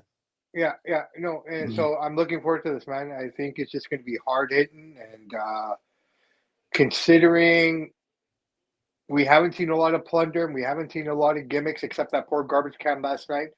So shout out to him. I don't know what they're going to do here, but if this is going to be a plunder match, this would be it. And it'll be fresh because we haven't had that much thrown at us, right? We've had a chair and a garbage can. Tables haven't shown up yet.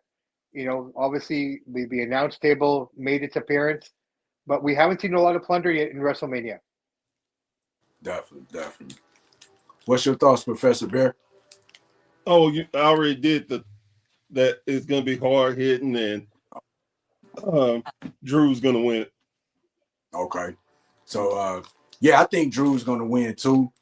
So two Drews and a Damien. Huh? Two Drews and a Damien. just on the strength of, like, he's been taking all these L's against Damian Priest. You know what I'm saying? And he got to get a win. You know what I'm saying? So, but it fits his character, though, because he's so whiny and sad all the time, right? Yeah. Like, if he loses, you don't feel bad either. That's true. All right, y'all. So, the big match of the night, John Cena, Cody Rhodes, WWE Championship. These guys have been going back and forth on the promos. Cody Rhodes he cooked John Cena when they did their promo on SmackDown. John Cena had some good lines in there too. I'm going with Cena. Yeah. I think it's only right that Cena wins just because you don't want to build up a match like this just for him to lose, and you still got The Rock and Travis Scott that still might play a part in this match, and who knows what else Triple H and creative are coming up with this match. I got John Cena. Professor Bear, what's your thoughts on this match and who you got winning? I did not want Cena in this spot at WrestleMania. I just really didn't. I thought it's one of those too predictable line with this.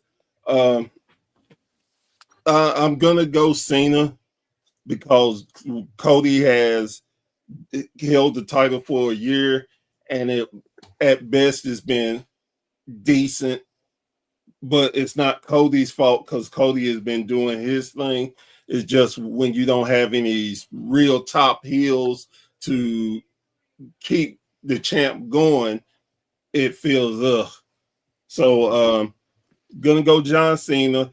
If The Rock doesn't show up, this will be a whole waste of time, in my opinion. Because you go from them teaming up and you hadn't seen The Rock, you ain't heard from The Rock. And the telltale sign of all, when wrestlers are doing promos and the one wrestler gets the hits and puts the other one down, they generally lose at the match. Yeah. Cody has put The Rock down twice now. So that's why I say The Rock's Cena's gonna get it. Yeah, I think, you know what, at the end of the day, when I look at this build up and everything, the last 2 weeks are being probably the best. Well, the last two interactions these two guys had, that's all they needed for this match. Everything else was unnecessary. Cena was great on the mic, but yeah, he got cooked on Friday. And, physically and on the mic, like Cena just, looked a little disheveled a little bit. So that being said, because we haven't heard Travis Scott too much from him, we haven't heard too much from The Rock. Obviously, they're going to come down, do something here. Cena wins. I think this is the direction they're going to go. And if Cody wins, I'll be surprised. Put it that way. We got Rusty left a comment. I don't know if it's going to be a bathroom match or at all, but I think there's going to be a lot that's going to happen here, right? And to what you said, I feel bad for Cody because there hasn't been anyone there for him to work with. Yeah. And we talked about this months ago. Like, they haven't created proper heels, man. Yeah. For him to work with. Yeah. I mean, think about it. We were talking about AJ Styles and how bad he needs this win. I mean, he was right there with him in Paris. That's true. Right at the beginning of the year last year. Mm-hmm. Yep. So, from all these kind of different perspectives, how many of those feuds that he's had have been regurgitated over and over again? Yeah. It's a lack of people to work with. Yep. Right? And it just shows, as much as WWE has done and this or that, they still got to work harder in creating talent. I'm really hoping that now, as we move forward, the Braun Breakers, the Ludwig Kaisers, the guys that need to get pushed, get those pushes now. Yeah, definitely. You can't keep relying on John Cena to come back and save the day. Same thing I've said about the previous WrestleManias. How many times are you going to go back and reach and get Stone Cold, Hogan, Undertaker? Yeah. Man, it makes me almost not want to be a fan of theirs because they come up and then think of it again. This is my rant. How many people who actually work their ass off year round and don't get in WrestleMania? Yeah. Like we just said, they pulled Bailey out. Chelsea Green didn't get a match. There's a couple of more, and it's like Carmelo. Yeah, what's the point? But hey, Carmelo is the Andre the Giant champ, so I mean I get that. I get that, but if he really wanted to do a fatal four-way, right? I mean, I know he's on the other brand, but Braun, Carmelo, Ludwig, and Dragunov, I think I'd be more interested in. I know he's injured, But those 4 guys right there, in my opinion, are the future of the WWE. Yeah. With Braun Breaker being the next guy Right. of them all. I think Melo, if I think Melo has the possibility of being that sleeper guy. You know, it's always one. Yeah. It's always one. I think Melo. Wait till Trick comes up. Yeah. Right? Yeah. That's what I'm curious about. After Stand and Deliver as well, everything that we saw there. Now I'm more excited. I'm excited for tonight in the next couple hours, but I'm excited for Monday now, and I'm excited for who's coming up. Yep. That's where my heart's at now. Real quick, so after WrestleMania is over, Monday Night Raw is tomorrow, and like you said, we just seen deliver. Who do you think is going to get called up, or who would you like to see get called up? I think Meta girls should come up. Metaphor, yeah. At least the girls. The other 2 guys haven't done much. I think it's time for Trick. He's done everything he could. Yeah. There's not much left for him to do down there. I'm sorry. I agree. I think what really solidified Trick is when Javon Evans kept saying he was Melo, and it's like, oh, everybody wanted to perm and stuff. Yeah. Rusty, what is going on with you? How is Drew and Damien a bathroom match, man? I think my man needs to stop drinking the fluids for the next couple of hours. But I think the biggest name to come up would probably have to be Trick. And you know what? With Axiom and Nathan losing the tag team titles, you know, this might be their turn to come up again with AAA and everything. And you want to talk about a real, like, I don't know if Spanish guys are considered luchadors, but I mean, shit. Definitely. We got him too. I tell you this, I hope they don't F up and break up Frazier and Axiom. Break up Axiom. They've been looking at it for months though, man. Well, no, but here's the thing. You need tag teams. And they're a credible tag team. They could do some real great work within the tag division. Leave them alone. Please don't. If you're going to break them up, let it be like a year or 2 down the road. But if you call them up together. Let them win tag gold. But here's what I like to think too. Tyler Bates just came back too, right? Yeah.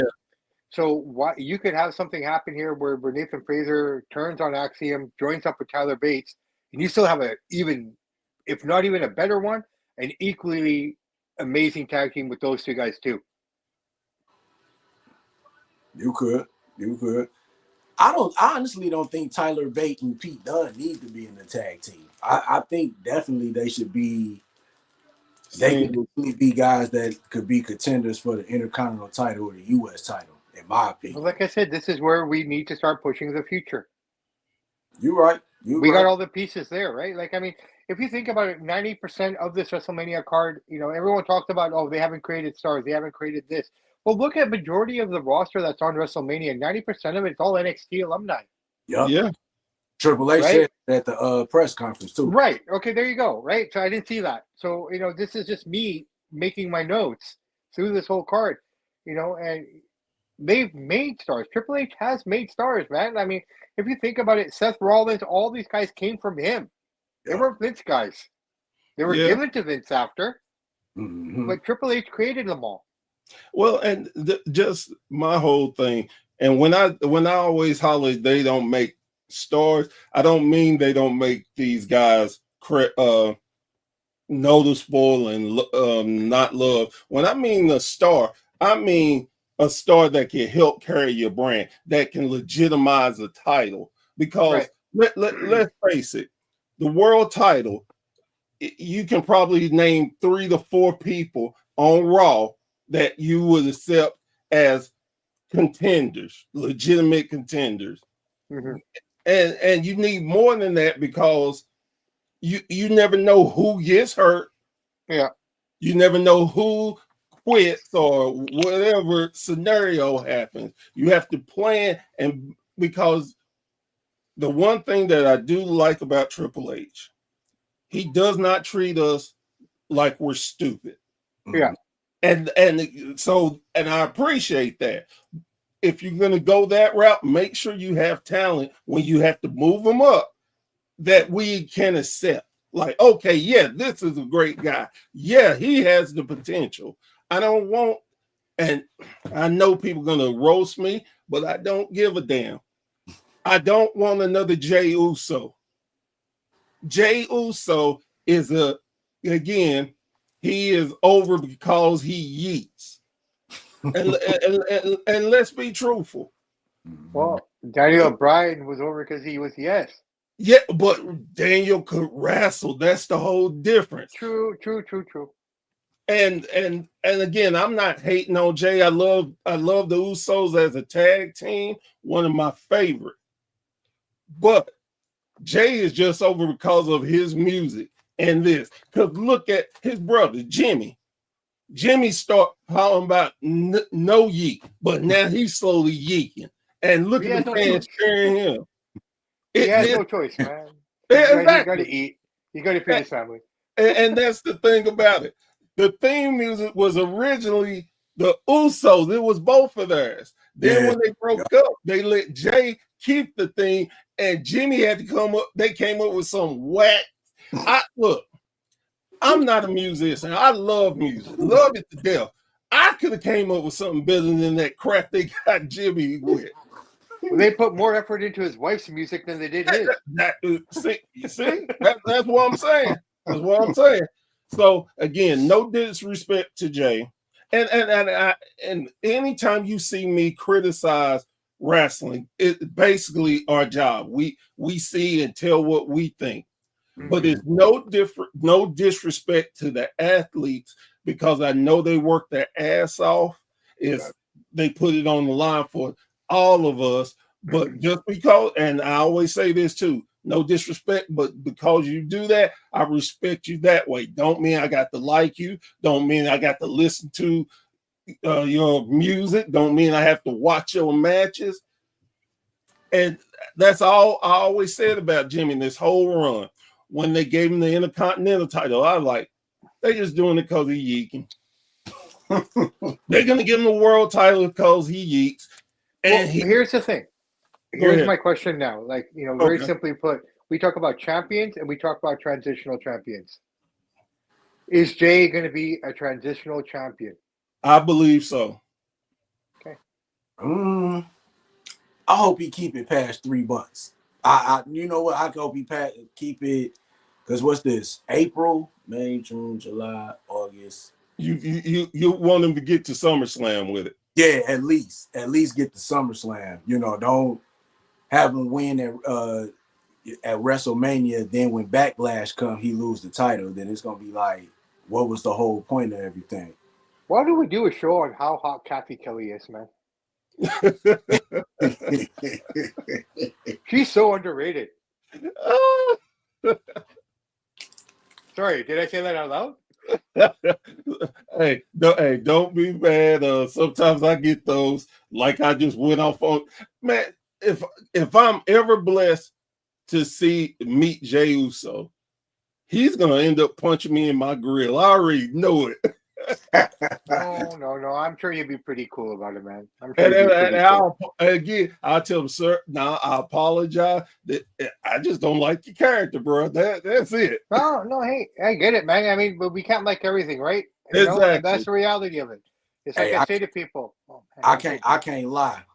I would love to be part of his entrance. You should have lied in general. If they did a show in Detroit, I would love to do an entrance, come through the crowd, do the whole yeet thing, be on the announcer table with Pat McAfee. That'd be dope. I'd love to do that in my hometown. Dude, and you know what? And for the children, because I have little Miss in my corner, and when I took her to the SmackDown show that we had here in Vancouver, the only thing she was hoping for that he would come out of our section. That's all she wanted. Yeah. Right? And she felt sad. Like she was visually sad. Like that didn't happen for her. Man. Right? And it broke my heart too. right? Oh So it's yeah. just kind of like, Yeah. it's like, I can understand how you feel, kiddo. Like I wish I knew where he was coming from. I would have gone there with you. In hindsight, we could have actually left and walked to where they were going to come out. Oh snap! Well, think about it, man. You just on the concourse, right? Because he's coming through the crowd, so he's Right, got Right. to enter from some section. All we had to do was leave our seat and walk around the concourse because everyone's in Mhm. the stadium, so you can get there pretty quick. Oh yeah. Yeah, In hindsight, now I think about it, and I'm glad she's not watching either because I'll probably hear a earful when I get home. But because I'm at work right now, right? So I don't see the girls for 3 days. Like I work from Friday morning till Monday morning. Oh wow. Yeah, okay. yeah. So I can watch WrestleMania in peace, though. That's the benefit of this, right? Right. Because when I watch it with her, when I watch wrestling with her, she just talks. Why is this happening, Dada? Dada explained this to me. I'm like, shit, man, I just want to watch wrestling quietly. But then something kicks in that one day this little girl is not going to want to sit beside me. Not because she doesn't like me. It's just Because they get older. it's not cool to sit with Dada anymore. Definitely. So I- I've kind of taken it with a grain of salt, and I just answer all her questions, and I love every minute of it. I was good. I just about to say, my daughter is 25, and she's still caught. And quick spoiler alert: the reason why I'm Burr is because my daughter. That's the name she gave me. That's it. I get it. No, straight up, And, man. And Mike, when you have kids, hopefully you do one day, man, you'll get it. But I mean, all I ask of Arya or little Miss Arya, just I don't care how old you get. I'm always just call me Dada. I don't want to be dad. I don't want to be anything. I just want to be known as Dada. yeah. That's it. Yeah, my daughter.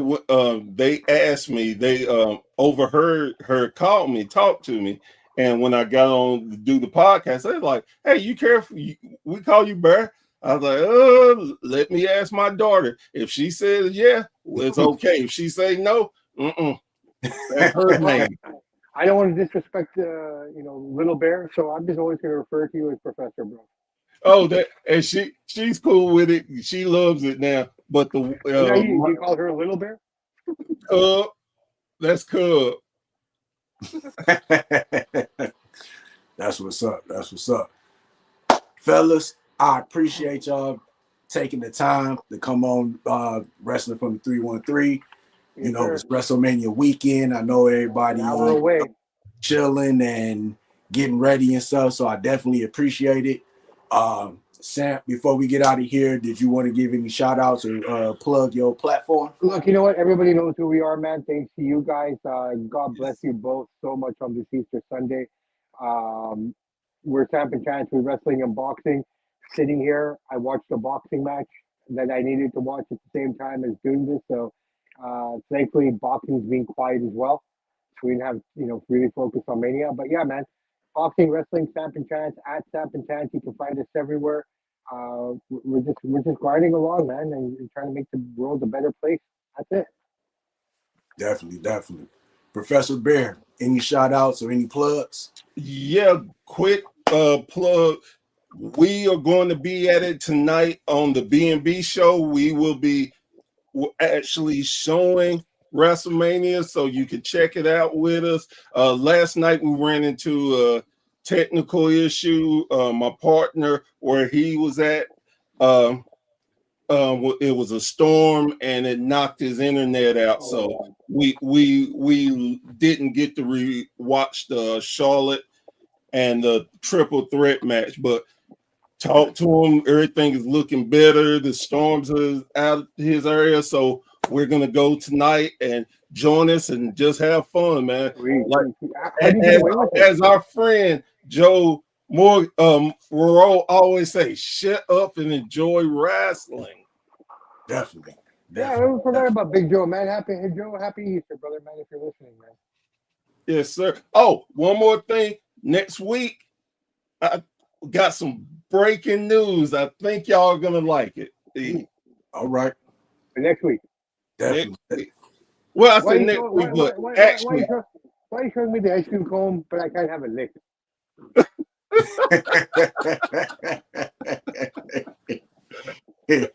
Oh, That's mean, man. no, I Okay, say man. next week, but it's actually this week. This week we're week, yeah. gonna have some breaking news that's gonna be.